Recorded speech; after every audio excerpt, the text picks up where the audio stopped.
प्यारे बच्चों नमस्कार। आज हम 10वीं कक्षा के संस्कृत विषय के सीबीएसई में आंतरिक मूल्यांकन हेतु एक पोर्टफोलियो पर चर्चा करेंगे। इस पोर्टफोलियो में आप विषय संवर्धन की जितनी भी गतिविधियां वर्ष भर करते हैं उन सब का एक संकलन पोर्टफोलियो के रूप में प्रस्तुत किया जाता है, जिसका कि आंकलन हम आंतरिक मूल्यांकन के अंतर्गत करेंगे। तो बच्चों देखते हैं कि संस्कृत में पोर्टफोलियो में किस प्रकार से हम गतिविधियां संकलित कर सकते हैं। सबसे पहले इस पोर्टफोलियो में आप अपना परिचय यहाँ पर लगाएं, जिसमें आपके बारे में जानकारी हो, आपका रोल नंबर, आपके विषय कोड इत्यादि सब आप इसमें लिख सकते हैं।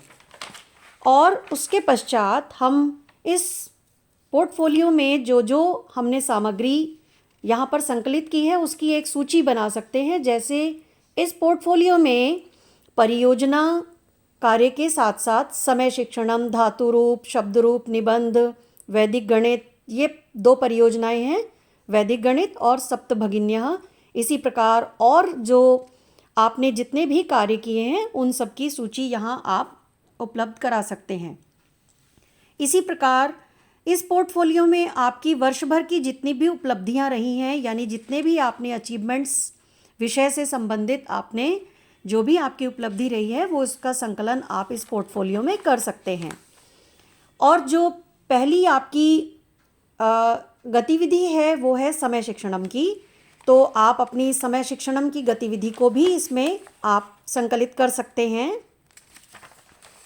तत्पश्चात यह धातु रूप और शब्द रूप, इन सब से संबंधित जो भी आपके पास सामग्री उपलब्ध है आप उसको इसमें संकलित करते जाएं। इसके साथ साथ जो भी आपने वर्कशीट वगैरह भी की हैं, कार्यपत्रक जो भी आपने हल किए हैं उनको भी आप इसमें संकलित कर सकते हैं। ये देखिए लघु अनुच्छेद है, यहाँ पर लघु निबंध और अनुच्छेद के रूप में कई विषयों का संकलन है। जैसे संस्कृत भाषाया महत्वम, राष्ट्रध्वजः, आत्मपरिचयः, यह भी इसके अंदर आप संकलित कर सकते हैं। इसी प्रकार यह परियोजना कार्य है वैदिक गणित पर, इसको भी आप यहाँ पर संकलित कर सकते हैं। इससे एक आपको लाभ ही होगा कि आपका जितना भी कार्य है वो है एक ही फोल्डर में आपका संरक्षित रहेगा और उसका आंकलन करना भी आसान हो जाएगा। तो दूसरी ये देखिए परियोजना है जैसे सप्तभगिन्य है, तो उसका भी संकलन आप इसमें कर सकते हैं।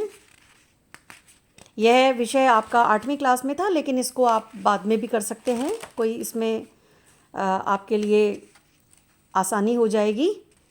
और इसी प्रकार जो भी आपने वर्ष भर में गतिविधियां की हैं उनका संकलन आप इसमें कर सकते हैं।